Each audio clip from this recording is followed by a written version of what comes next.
Hey everyone, Once Bitten here with another battle report.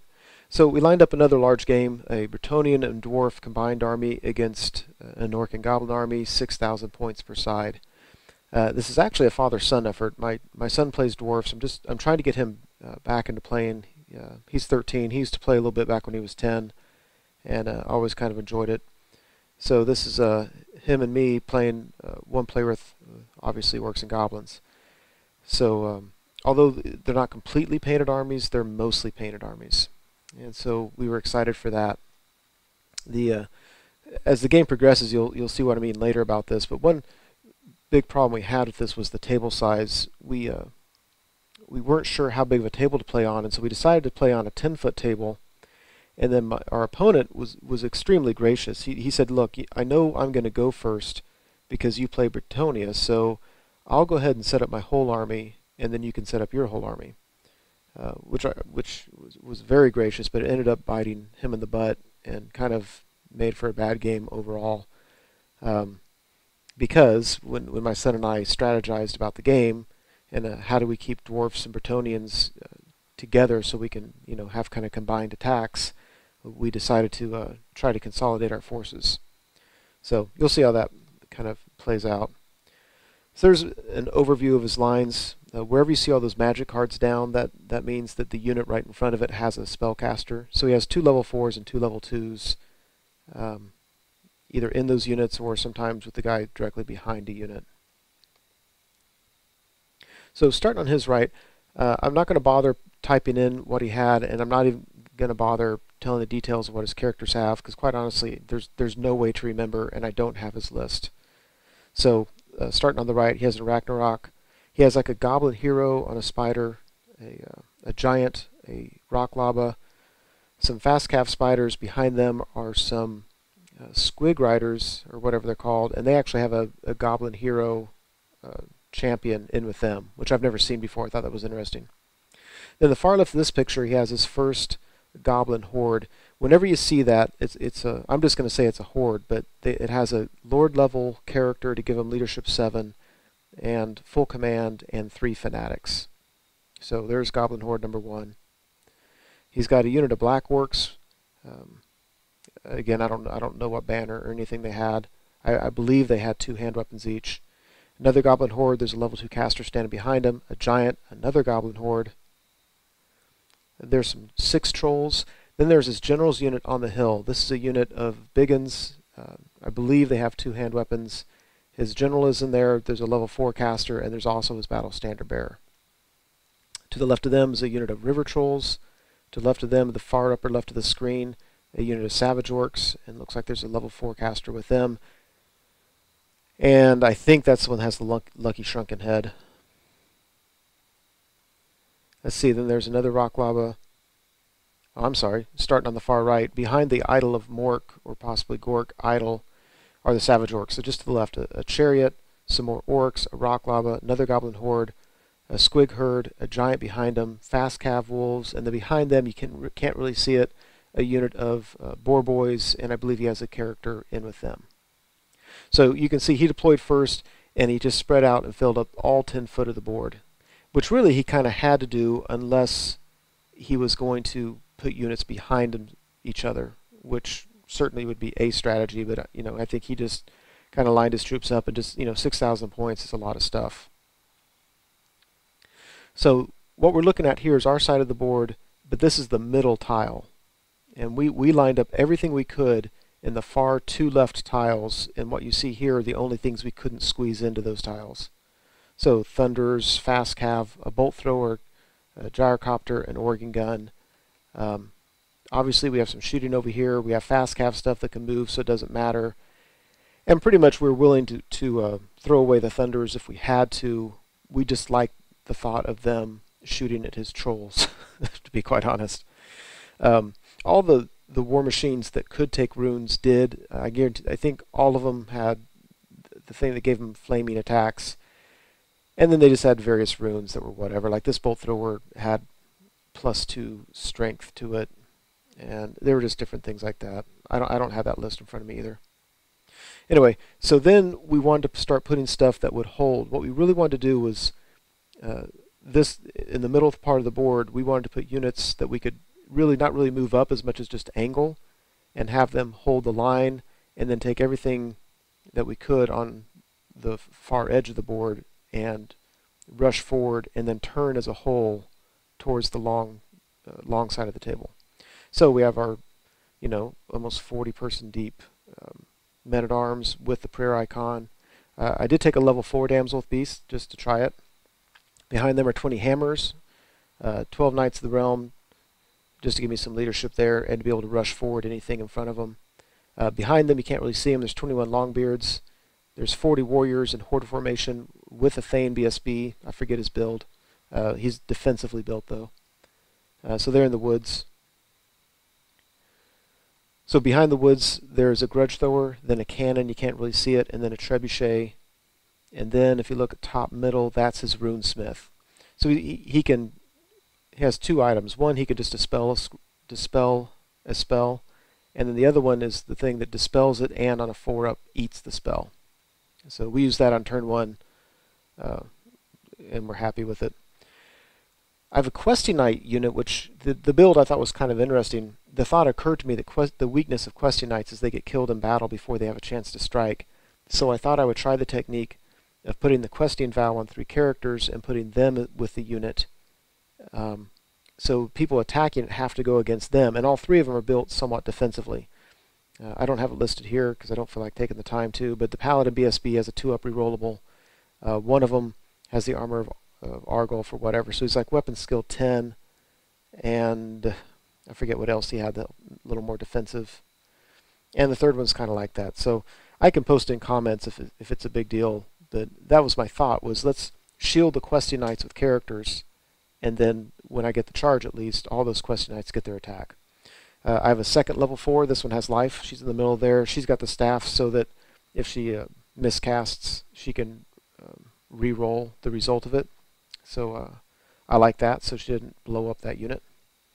Anyway, so I've got 2 units of bowmen, a unit of 12 Knights of the Realm, 4 Peg Knights, and then 12 Knights Errant. So I don't know, I was kind of impressed and surprised that we could actually put all that stuff on the side of the board. And in case I forgot earlier, there's some war machines on that hill. Overall, we had 2 cannons, 2 bolt throwers, and a grudge thrower, and an organ gun. So I didn't feel it was too much of a gun line for dwarfs, but I can tell you as a Bretonnian, it was nice knowing you had that shooting power to weaken some of the big monsters we were going against, because in case you didn't pick up on it, he had the Ragnarok and 3 giants, and high toughness, a lot of wounds, stubborn things that can really be the bane of knights. So we vanguarded up, and then we go to Orcs and Goblins turn 1. So again, our strategy was to blow forward on this side, this corner of the board, dominate it, turn our troops, and then be able to face them longwise. And then what that would do was, 1, we could gang up on these units, and 2, by the time his units on the other side of the board got down here, we wouldn't be facing the whole unit, the whole army at the same time. We could piecemeal it. So anyway, he moved up, as you can see. Just another angle. These guys are rushing forward. And everyone here is trying to come over. Now, one thing that was really bad, if you look on the hill, that's it's his general, his unit, and their big uns. So that's one of his most powerful units on the board, and they suffered from animosity and couldn't move first turn. So not only does that slow them down from getting in combat, it kind of keeps the leadership and the reroll away from the rest of the troops, which is really bad. Yeah, that's just really unfortunate. And that's just kind of what it looked like. So this was the first, when it first hit me how bad our strategy was, or rather really how unfair it was. Because, like I said, he deployed first, and then you're looking down the line and thinking, those guys are never going to see combat unless I want them to. And if they do, they'll be the last ones on the board. So, yeah. So we go to Bretonnian turn 1. Not a whole lot else happened. So the Knights Errant failed their impetuous test, so they had to charge with the Ragnarok, and they failed it, so they ended up like that. The Peg Knights went up, flew over those squig hoppers and got within 8 inches of the goblin horde, so it released their fanatics. So I was happy to get them out there. And then they went ahead and flew over everything and lined up a charge for his rock lava on the hill on my next turn. I really didn't want to move up. I want to move up aggressively. I need to beat these units so I have time to turn. But I didn't really love the idea of running over those fanatics. So we're just kind of sitting there waiting. We did move up some. So my fast cav unit went up, my mounted yeoman, and what I did is I just measured 8 inches from the corner of both units, and then moved my guys up so the front left corner of their unit touched that spot, and so it triggered all 6 fanatics at once. So it totally wiped out my fast cav unit, and of course then he passes his panic test and just sits there. I love seeing 6 fanatics all surrounding this giant. Like, go to town, guys. Our shooting's going to be concentrating on the most immediate threats, and so we didn't know if we would have time, if we would have shots available to shoot at this giant during this first shooting phase, and we were hoping that those fanatics would just take care of him for us. So we do shoot at the Ragnarok. One cannon blew itself up, and even with an engineer with his reroll, we rolled a 1 both times, and so the cannon just blew up. But another bolt thrower and another cannon both hit the Ragnarok, did 4 wounds on it, so it's sitting on 4 wounds, which is better than nothing. The trebuchet weakened that black orc unit. That's really the only unit I'm worried about this side of the board, to be quite honest. The goblin hordes, as long as the fanatics are out, they don't worry me too much. And you can see down the line, he doesn't have anything else worth worrying about. Well, he's got a giant surrounded by fanatics, and then he's got trolls up there. And so we've got a lot of stuff that I'm confident we can take out. So shoot these guys, we do 4 wounds on them, which was nice. And we go to Orc Goblin turn 2. So as the Ragnarok charges my Knights Errant, you know, I know I'm going to be steadfast there. The problem is they're only leadership 7, and my general and BSB are nowhere nearby. So, I mean, I don't know how many he's going to kill, but he's going to win. I'm going to be stubborn 7, and I hope I can pass that test. The Squig Hoppers were able to make their charge into my Knight of the Realm unit. I forgot what they needed, but I think he rolled really well to zoom them in there. And that, I just don't know what to expect from them. I'm pretty sure they're strength 5, and that can cause problems. But we'll see. Yeah, there's a close-up picture. Otherwise, he moves up. Now you notice there's the fanatics that were there, that had been released by my Peg Knights are all gone. All of them either rolled doubles or ran into each other or just did funny stuff like that. And over here you notice there were 6 fanatics around that giant, and now there's only 1. I'm not sure if any hit the giant. 1 may have, but they were rolling doubles, they were running into each other and all that kind of stuff. The Goblin Horde on the left failed animosity, but the result of it was they had to charge nearest unit, so they charged my my fast cav, and I just stood there. And that's what the board looks like.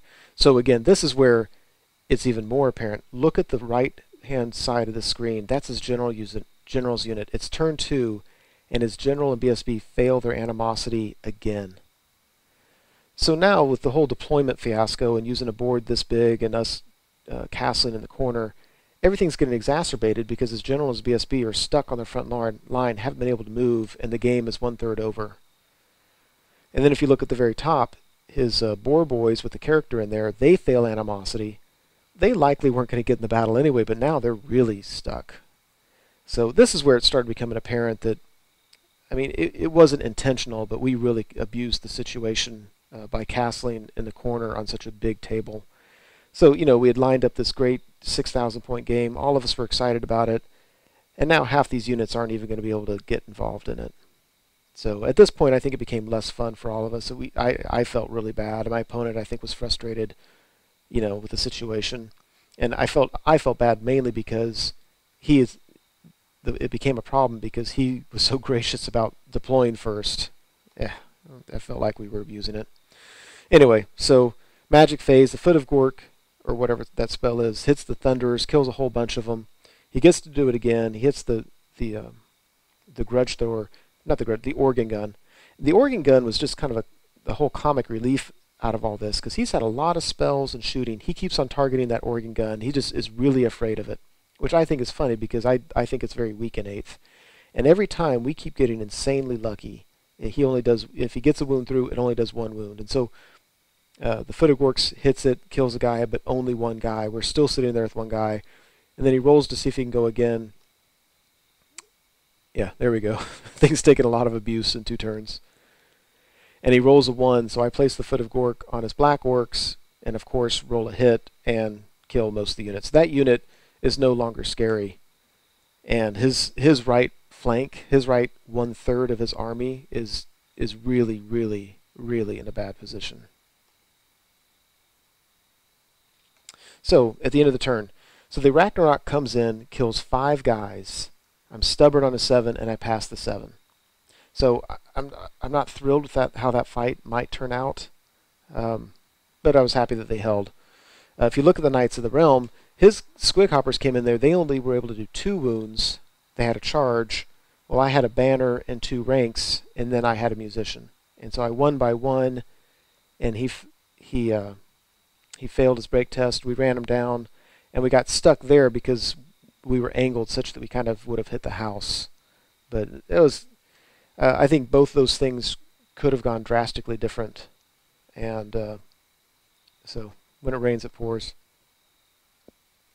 So we go to Brett and Dwarf turn 2. So I take my Knights of the Realm unit and I turn them so that whatever happens with the Ragnarok, remember the spider's sitting on 4 wounds, and so if I can get a full charge with the Busted Knights, I feel like I have a decent chance of knocking it off pretty soon.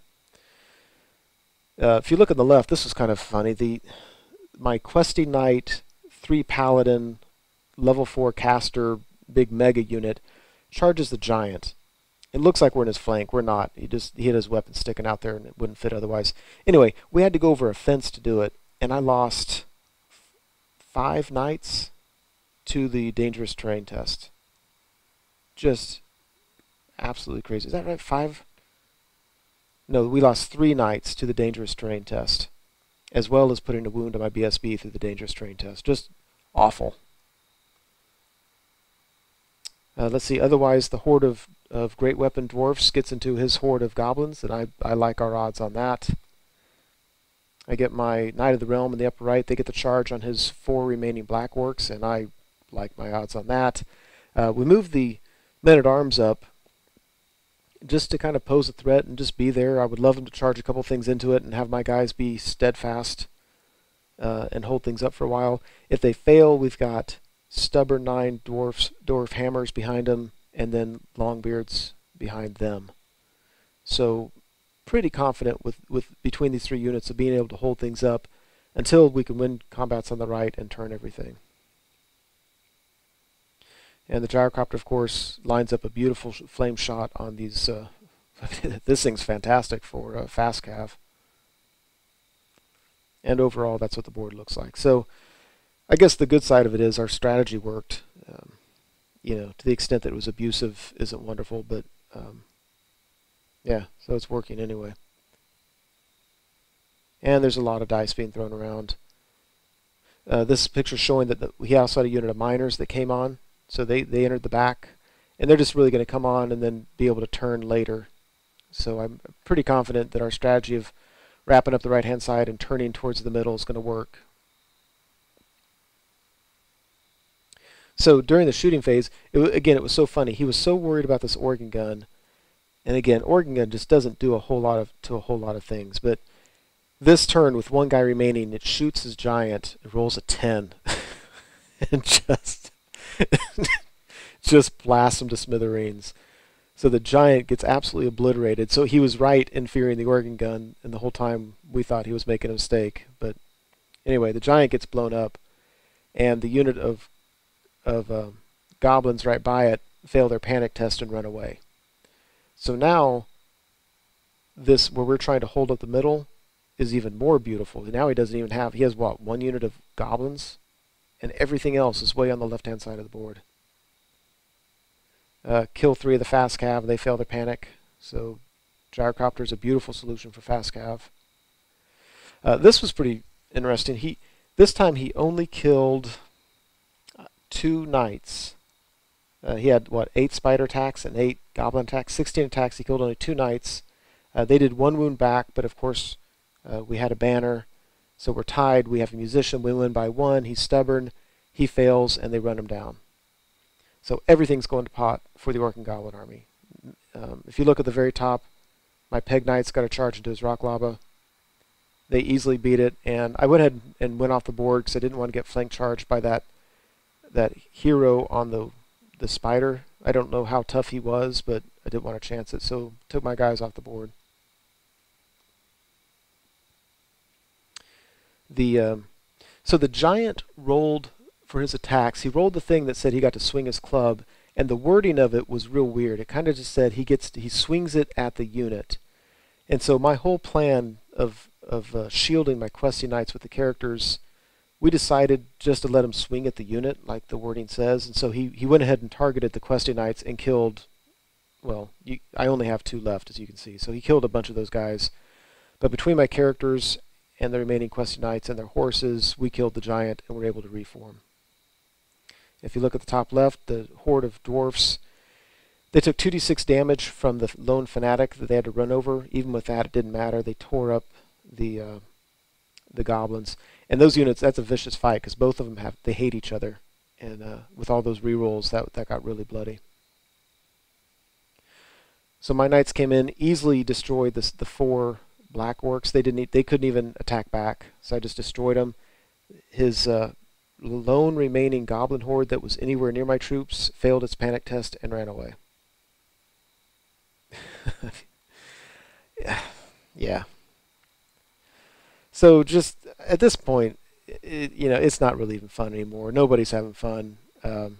It's Orc Goblin turn 3. His hero's just dancing around. I mean, who's he going to charge to do any good? He did rally his goblin horde.